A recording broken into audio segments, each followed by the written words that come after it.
안녕하세요. 남편과 아이 한 명이 있는 유부녀인 제가 시아버지와 도련님과 한 집에 살면서 일어났던 사건들에 대해 말씀드리고 싶어서요. 저와 도련님과의 관계 그리고 저를 아껴주시고 제 편이 되어주시는 제가 좋아하는 우리 시아버지와의 사이에서 벌어진 엄청난 비밀들을 생각나는 대로 솔직히 말씀드리도록 하겠습니다. 여러분들이 저에게 욕을 하셔도 다 감사하겠습니다. 한번 들어보시고 제가 천하의 나쁜 며느리고 기가 많은 형수인지 아니면 우리 도련님하고 시아버지가 여자를 너무 밝히는 그런 사람들인 건지 여러분들이 한번 판단해 주시고 조언을 해주시기 바라며, 그렇다고 나쁜 여자라고 화는 내지 마시고 세상에 사람들이 많이 살고 있으니 이런 일도 있겠구나 하고 가벼운 마음으로 들어주시기 부탁드립니다. 지금부터 제 사연을 본격적으로 시작해 보도록 하겠습니다. 저는 학창시절 때부터 별로 공부에 취미가 없었고 먹고 노는 데만 관심이 많은 약간 날날의 기질이 있는 그런 사람이었습니다. 그래도 남들이 봤을 때 예쁘다고 말을 해주는 그런 20대 후반에 아주 매력적으로 생긴 여자이며 가정주부입니다. 제가 다른 건 몰라도 제 아름다운 미모는 어느 누구하고 견주어도 뒤지지 않는다고 자부하고 살아가는 중입니다. 아이가 있는 엄마지만 아이한테는 정말 최선을 다해도 스트레스 받은 건 풀 곳이 없더라고요. 그래서 한 번씩 시내를 나가거나 클럽으로 나가서 스트레스를 풀곤 하는데, 솔직히 그냥 놀고만 오려고 해도 많은 남자들이 저를 한번 꼬셔서 어떻게 해보려고? 해볼래? 하며 저에게 대쉬하는 남자들이 많더라고요. 이건 1급 비밀인데요. 저는 남자친구는 없지만 남편이 저를 만족시켜주지 못할 때는 클럽으로 가서 제가 마음에 드는 남자를 골라 하룻밤도 종종 즐기는 약간 바람기가 다분한 그런 여자입니다. 저보고 이상한 여자라고 생각하시겠지만 남자들만 여자들과 즐기라는 법이 있나요? 저는 그렇게 생각하지 않고 남편 모르게 얼마든지 여자도 즐길 수 있다고 생각하거든요. 남편에게 솔직하게 클럽에 가서 놀다 온다고 말을 하면 잘 놀다 와. 애는 내가 봐줄게. 스트레스도 풀어야지. 근데 마누라야 부탁하는데 하룻밤은 절대 하지 말아라. 하고 저에게 말을 해요. 근데 저는 남편 말은 절대 듣지 않고 제가 하룻밤 하고 싶으면 그날 반드시 하고 와요. 여자도 내색하지는 않지만 하고 싶을 때가 많거든요. 제 남편은 여전히 클럽에 가서 춤만 실컷 추다가 오는 줄로 알고 있어요. 친정집은 아버지께서 사업을 하셨는데 제가 중3 때 잘 되었던 사업이 아버지 친구에게 사기를 당하는 바람에 하루아침 부도가 나버려 그 뒤로 아주 어렵게 살아왔었어요. 제가 결혼하기 1년 전에 우리 아버지는 지병으로 고생을 하시다가 그만 세상을 하직하고 마셨습니다. 그러니 아버지가 돌아가시고 1년 동안은 저희 집안은 정말 어려웠어요. 그래서 저는 별수 없이 저를 죽어라 쫓아다니던 현재의 남편과 결혼하게 되었습니다. 사실은 현재의 남편을 좋아하기보다는 시댁의 제협과 시아버지를 보고 결혼한 게 더 맞는 말인 것 같아요. 아버님은 볼 때마다 말씀해 주시니 제가 사랑받고 있다는 게 느껴져요. 아버님. 제가 항상 아버님 편이라는 거 아시죠? 사랑해요. 우리 아버님. 하고 말씀드립니다. 잔소리도 안 하시고 제가 잘못할 때도 항상 제 옆에서 제 탓 아니라고 위로해주시는 우리 아버님이야말로 듬직한 남자 중에 남자이신 것 같았어요. 워낙 사람이 따뜻하신 분이셔서인지 제 몸을 만져도 기분 나쁘지 않았거든요. 시아버지는 50대 후반인데 솔직히 제 남편보다 훨씬 잘생겼고 체력도 좋으시고 운동을 많이 하셔서 힘이 장사시더라고요. 어느 날 시아버지와 둘이 있을 때 저는 시아버지의 힘을 테스트해보고 싶었어요. 저는 당돌하게 아버님이 그렇게 힘이 좋으시다면서요? 그 힘 한번 써보실래요? 하고 말씀드렸더니 시아버지는 약간 놀란 표정으로 힘 좋지. 내가 힘이 젊은 사람 보지 않게 좋긴 하다만 지금 어디에 힘을 쓰라는 말이냐? 여기서? 하고 당황해하시며 물어보시더라고요. 그냥 아무 생각 없이 힘이 얼마나 센지 확인하고 싶었던 것뿐인데 이상한 생각을 하면서 당황해하시는 시아버지를 보니 너무 귀여워서 저도 모르게 양쪽 볼을 손으로 쓰다듬어 줄 뻔했습니다. 아버님, 이상한 생각하지 마세요. 그건 아니니까 착각하지 마시고요. 우리 아버님 은근 귀여우시다니까. 아버님, 한번 엎드려 보세요. 이렇게, 이렇게, 손을 이렇게 하시고, 딱 이렇게 가만히 계셔 보세요. 하며 자세를 잡아드렸습니다. 시아버지는 시아비를 엎드려 포짝을 시키는 며느리는 세상에 없을 거라고 궁심되셨지만 몸은 그 자세를 해주셨어요. 시아버지의 탄탄하고 넓은 등에 얇은 원피스밖에 안 입은 저는 양발을 벌리고 시아버지 등에 앉았습니다. 그러면서 시아버지에게 푸시업을 20번만 해보라고 말씀을 드렸고 시아버지는 그 정도는 누워서 떡 먹기라고 하시며 저를 등에 태우고 푸시업 20개를 빠른 속도로 하시는 겁니다. 정말 시아버지의 힘은 대단했어요. 상상 그 이상이어서인지 놀람의 연속이었거든요. 그렇게 놀래는 동안 푸시업 20번은 순식간에 지나갔고 저는 정신을 차리고 내려오려고 했더니 갑자기 시아버지는 팔다리에 힘이 풀려 그 자리에 그대로 누워버리시고 말았습니다. 저 역시 시아버지 등 위에 엎드려버리는 자세가 되고 말았어요. 정말 그 자세가 묘한 자세였고 기분도 이상했습니다. 누가 봤으면 오해하기 딱 좋은 자세였어요. 그때 시아버지는 몸을 재빨리 돌리시더니 저를 안아버리시는 겁니다. 제가 생각지도 못한 이상한 자세가 되어버렸어요. 아, 아버님. 이거 뭐죠? 저는 아버님 힘만 구경하고 싶었는데 이건 안 해주셔도 될 것 같아요. 하고 말씀드렸고 시아버지는 제 머리를 한번 쓱 만져주시고는 우리 며느리가 장난치는 걸 좋아하는지 몰랐다며 같이 장난치고 노니 재미있다라고 하시며 제 볼을 살짝 꼬집으셨습니다. 분위기가 묘했지만 시아버지의 당당스러운 말에 저도 모르게 긴장이 풀리더라고요.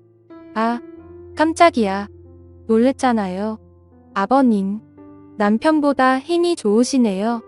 남편은 며칠 전에 아버님한테 해달라는 거 그대로 했는데 한겨도 못하는 거 있죠. 진짜 아버님 남자 중에 남자 상남자 최고이신 것 같아요. 하고 말을 하니 시아버지는 나중에 또 힘을 쓸 수 있는 날이 왔으면 좋겠다는 의미심장한 말씀을 하시더라고요. 이렇게 시아버지와 저는 대화도 많이 하면서 친구처럼 장난도 잘 치고 집안일도 저에게 대부분 상의를 하는 저를 100% 믿으시는 관계로 발전해 나갔어요. 적당한 선을 넘지 않고 잘 유지하고 있습니다. 시아버지는 시댁의 모든 경제권을 다 쥐고 계셨는데 부동산과 주식이 많으신 알부자십니다. 솔직히 여러분들에게 말씀드리지만 시아버지의 재력이 좋아요. 시아버지는 시시때때로 제 주머니 속에 늘 현금을 듬뿍 주고 계시는데 몇십만 돈도 주시고 제가 필요로 하면 카드도 선뜻 내와주세요. 제 물주이신 셈이죠. 그렇게 오손도손 즐거운 시댁 생활에 점점 빠져들어가고 있을 때쯤 잊을만 하면 도련님은 저에게 시비를 거시더라고요. 그날 저녁 도련님과 남편 그리고 시아버지와 식사를 하는데 도련님이 저에게 농담을 하는 겁니다. 형, 예전에는 방울순둥이 마냥 예예거리면서 예쁜지도 몰랐는데 이제 보니 할 말 다 하고 살고 아빠한테 용돈도 다 쓰고 하고 싶은 거 다 하고 살아서인지 시집 와서 더 예뻐진 것 같아요. 얼마나 시집살이가 편하면 지금 입고 있는 옷 보니까 속에 다 비치는데 일부러 남자들이 쓰니까 입는 거예요? 형수가 다 비치는 옷을 입고 이 큰 집을 돌아다니면 저같이 혈기왕성한 남자는 어떡하라고 그렇게 야한 옷을 입어요? 그거 장옷 아니에요? 에이, 보기 좀 그렇다. 형은 형수가 저렇게 입고 다니면 좀 말리지? 합니다. 지 뭐라고 입은 것도 아니고 옷을 제대로 구분도 못하면서 혼자 저렇게 이상한 생각을 하는 게 어이가 없어서 한 소리 하고 싶었지만 꾹 참았습니다. 도련님도 참 뭐 눈에는 뭐만 보인다고 계속 방에 틀어박혀서 이상한 것만 보니까 제 옷도 이상하게 보이는 거 아니에요? 한 번씩 도련님 방 지나가면 여자들이 막 욕하는 소리 들긴 한데 도련님 취향 동네 방네 다 소문나게 생겼어요. 그리고 이거 장옷같이 생긴 원피스고 이게 다 비치는 정도면 전 집에서 두꺼운 후드티라도 입고 다녀야겠어요. 하고 반격했습니다. 도련님은 저에게 또 시비 걸려고 준비하고 있길래 시아버지는 내가 내 형수 옷을 사줘본 적도 없으면서 보기 이상하면 안 보면 되는 거지. 네, 형수 옷 입는 거 가지고 시비 걸지 말고 밥이나 조용히 먹으라 하시며 도련님에게 야단을 치셨어요. 도련님은 저게 어딜 봐서 보기 좋은 옷이냐며 아빠가 그렇게 형수를 감싸고 도니까 형수가 이상한 옷 입는 거 아니냐며 갑자기 남편에게 아빠가 형수 보는 눈빛이 이상하던데 형도 느끼지 않았냐며 이상한 소리를 하더라고요. 그 말을 들은 제가 다 부끄러웠어요.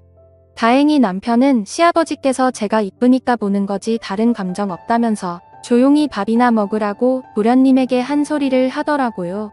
도련님은 어쩔 때는 제 옆에 와서 은근히 잘해주다가 갑자기 자기 혼자 기분 나쁘면 저렇게 시비를 걸고 하는데 무슨 놀부심인지 알다가도 모를 정도예요. 시댁의 권력자는 시아버지신데 시아버지는 아까도 말씀드렸다시피 부동산 임대업도 하시고 전국에 빌딩이 여러 개가 있고 그 외 부동산도 많으세요. 저는 잘만 하면 시아버지의 재력으로 부도가 나서 망해버린 우리 친형집을 이렇게 세울 수 있겠다는 당돌한 생각을 했습니다. 죽었다 깨어나도 제 남편을 통해서는 할 수가 없는 일일 것 같았어요. 시아버지께서 50대라 아직 젊으셔서 90까지 사신다면 30년 이상은 같이 있어야 남편이 상속을 받는데 그때까지 가면 우리 엄마도 세상을 떠나실 것 같다는 생각이 들더라고요.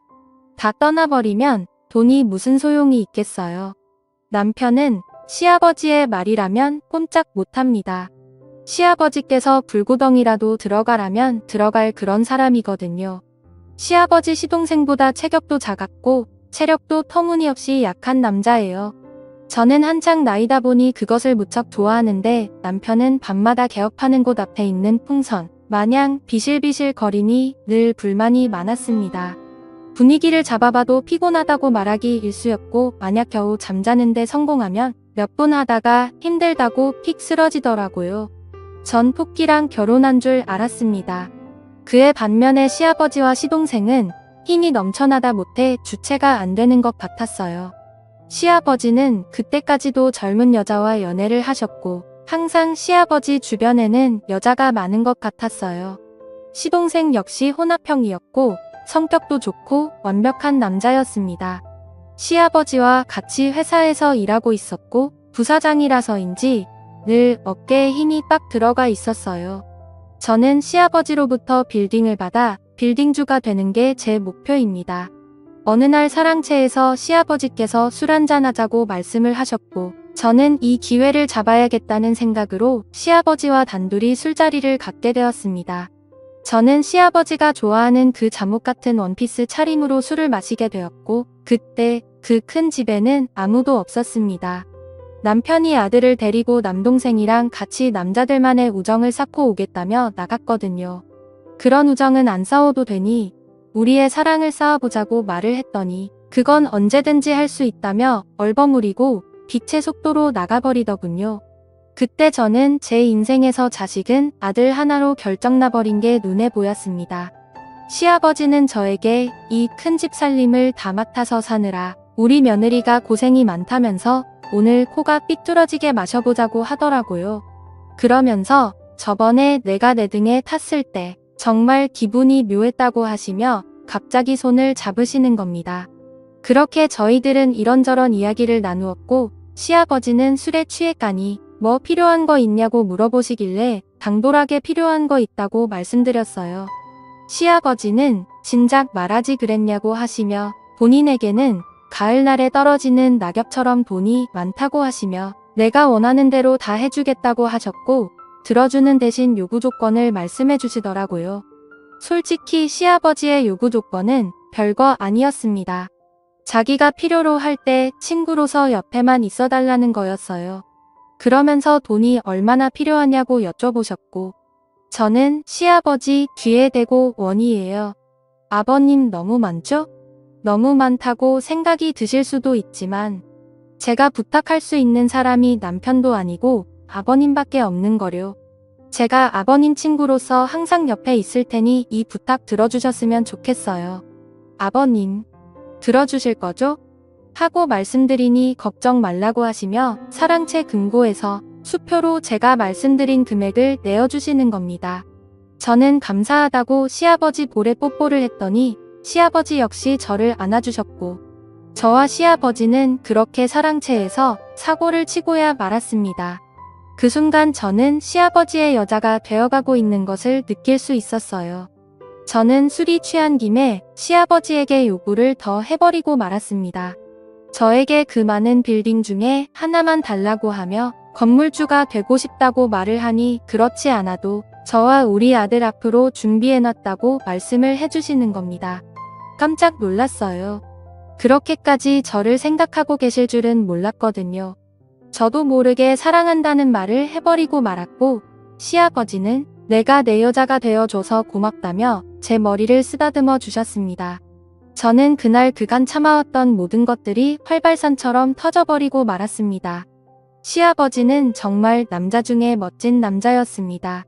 저는 남편이 있는데 이게 도덕적으로 말이 안 되는 일이 벌어지고 있었어요. 어느 날 남편은 제가 어딘지 모르게 이상하다고 하면서 아버지가 저를 대하는 게 마누라 대하듯이 다정스러워 보이던데 눈에서 꿀 떨어지는 줄 알았다며 아버지와 무슨 일 있는 거 아니냐고 따지듯이 묻는 겁니다.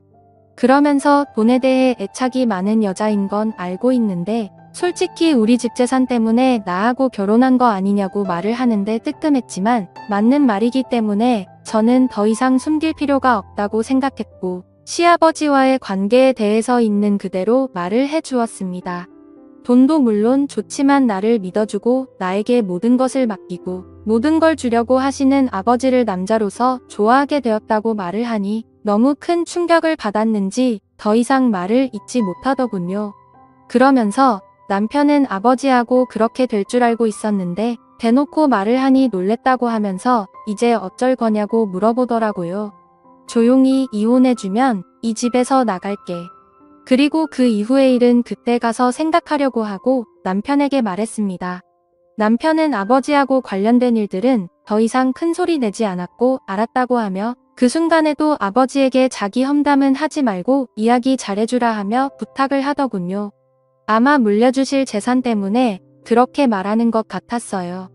화를 내며 자기한테 돌아오라고 자기도 어느 정도 재산이 있으니 그 정도면 시아버지 도움 없이도 잘 살 수 있을까라고 해줄 줄 알았는데 조금은 씁쓸했습니다. 이런 남자를 믿고 결혼한 제가 바보 같았어요. 그 일이 있은 후 어느 날 도련님은 저에게 오더니 제 뒤에 대고 형수 아버지하고 사고쳤다며 나랑도 사고쳐볼까? 하며 저를 갑자기 건드렸습니다. 시동생은 완벽한 남자인데 은근히 나쁜 남자 기질이 있는 것 같았어요. 오늘 저녁에 아버지는 모임이 있다고 나갔고 형은 아까 애기 데리고 캠핑장 갔으니 같이 술 한잔 하자고 하더라고요. 낱말은 새가 듣고 반말은 쥐가 듣는다는 속담이 있는데 도련님까지 이 일을 알아버렸으니 정말 머리가 아파왔고 너무 복잡해지기 시작했습니다. 저는 별수 없이 도련님의 협박에 그럼 같이 오늘 한잔 마셔보자고 말을 했습니다. 저녁이 되어 술자리를 하게 되었고 술에 취해 가니 도련님은 저에게 고백을 하더군요. 처음 저를 봤을 때 너무 좋아서 사랑 고백하고 싶었고 계속 그 기회를 엿봤는데 놓쳤다면서 오늘이 그 기회라고 하는 겁니다. 그러면서 지금까지 살아오면서 형수처럼 지적이고 이쁜 여자는 한 번도 본 적이 없다고 매일매일 제 생각이 난다고 하더라고요. 저는 그 사랑을 받아줄 수가 없다고 말을 해야 했어요. 시아버지를 사랑하는데 도련님을 사랑한다는 게 말이나 되는 일인가요? 게다가 매번 저에게 트집을 잡고 욕만 해대고 시비 거는데 도대체 어느 부분에서 사랑이 감정이 싹 틀 수 있는지 저는 도련님에게 감사하고 고마운데 그 고백 받아줄 수가 없다고 말을 하니 도련님은 벌컥 화를 내는 겁니다. 아버지 사랑을 받아주고 젊은 나의 사랑을 무시하냐면서 자기가 돈이 없어서 그러는 거 아니냐며 막무가내로 제 손을 잡고 자기 품으로 확 끌어당기더라고요. 자기 사랑을 안 받아주면 시아버지와 저의 관계에 대해 저희 집 식구들이랑 친척들 모두에게 다 소문낼 거라고 했습니다. 저는 이 상황이 너무나 어이없었고 어떻게 수습해야 할지 답이 안 나왔어요. 친정엄마와 가족들이 이런 상황을 알면 얼마나 기가 막혀야 할까요? 정말 끔찍했습니다. 저는 별수 없이 도련님에게 그럼 그 사랑을 받아줄 테니 비밀을 철저히 지켜달라고 했습니다. 돈 때문에 어쩌다 이런 상황까지 와버린 건지 너무 창피했습니다. 저는 자포자기 심정으로 도련님이 원하는 대로 하겠다고 말을 했고 도련님께 모든 걸 맡겨버리고 말았습니다. 이걸 시아버지께서 아시면 어쩌지 하고 걱정하고 있었는데 도련님은 아버지에게는 무덤까지 갖고 갈 테니 걱정 말라고 했습니다. 저는 도련님에게 절대 오늘 있었던 일 가지고 협박하지 말라고 말을 하며 협박하게 되면 저도 못 참고 시아버지에게 말을 할 거라고 하니 역시나 도련님은 시아버지를 무서워했습니다. 시아버지에게 말하면 재산도 못 물려받고 혼나기만 하는 게 아니라 쫓겨날 거라며 저에게 말하지 말라고 사정을 하더라고요. 저는 제가 원하는 걸 얻기 위해 시아버지를 사랑하게 되었지만 솔직히 제 자신도 이 엄청난 현실에 너무나 걱정이 됩니다. 이렇게 살아가도 되는 걸까요? 이혼 준비 중이고 시아버지와 도련님 저 이렇게 세 사람의 관계는 여전히 진행 중입니다. 저를 욕하셔도 달게 받겠습니다. 제 사연을 들어주셔서 감사합니다.